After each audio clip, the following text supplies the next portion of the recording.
Bien le bonjour, donc cette fois-ci, nous allons voir dans cette vidéo le crossword de H5P, donc c'est-à-dire le mot croisé, non pas le mot mystère qui se voit un petit peu plus tard dans les capsules vidéo, mais ici on parle vraiment du mot croisé. Vous allez voir, c'est plutôt simple quand même comme création de mots croisés.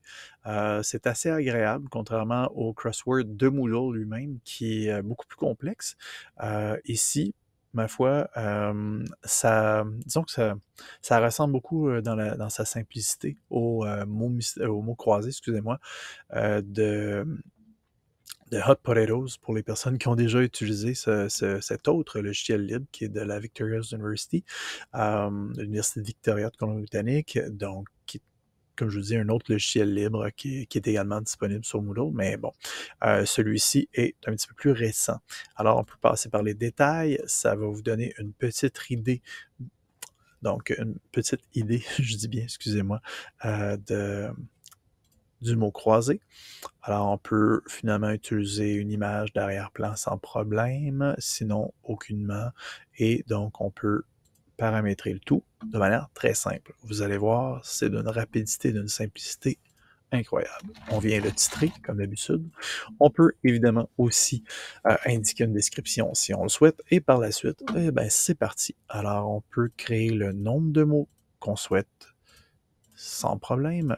Je peux donc, pour chacun, venir écrire ce que je veux. Évidemment, donc, disons, je pourrais dire démocratie ici, bla bla bla bla bla.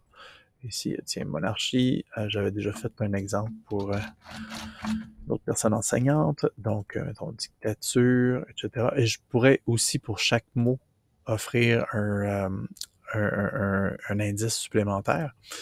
Donc, voilà, blablabla, oligarchie, voilà, ensuite, blablabla, SMUET, voilà, et là, je pourrais continuer comme ça encore longtemps. Voilà, je ne sais même plus à combien je m'étais rendu dans le premier exemple que j'avais fait. Ah, voilà, j'avais atteint la limite. Alors, ici, comme ça. Puis là, on pourrait continuer encore comme ça. Pour chacun aussi, il faut noter quand même que je peux également dire, mais OK, je veux absolument le fixer, je veux absolument le placer de manière précise sur la grille. Donc, voilà. Alors là, ça me permettrait de le faire. Sinon, tu me le places où tu veux. Voilà, même chose, dernier indice, dernier mot, et c'est réglé. Une fois que tous ces mots-là sont rentrés, si j'ai terminé à 10, par la suite, je peux également, si je le veux, demander tout simplement, écoute, voici, bon, ici, ce serait suffrage. Donc, voici le mot de solution.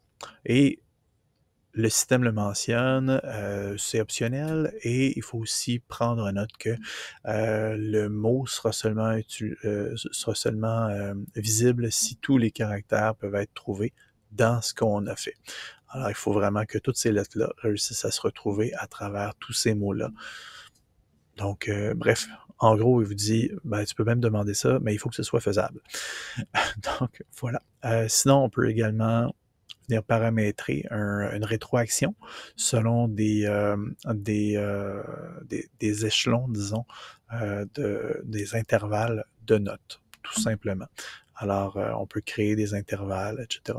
Puis là, on peut s'amuser comme ça, on peut rajouter des thèmes, comme je vous disais, on peut choisir la couleur d'arrière-plan ou l'image d'arrière-plan sans problème. On peut choisir ses paramètres. On peut également choisir, encore une fois, la langue.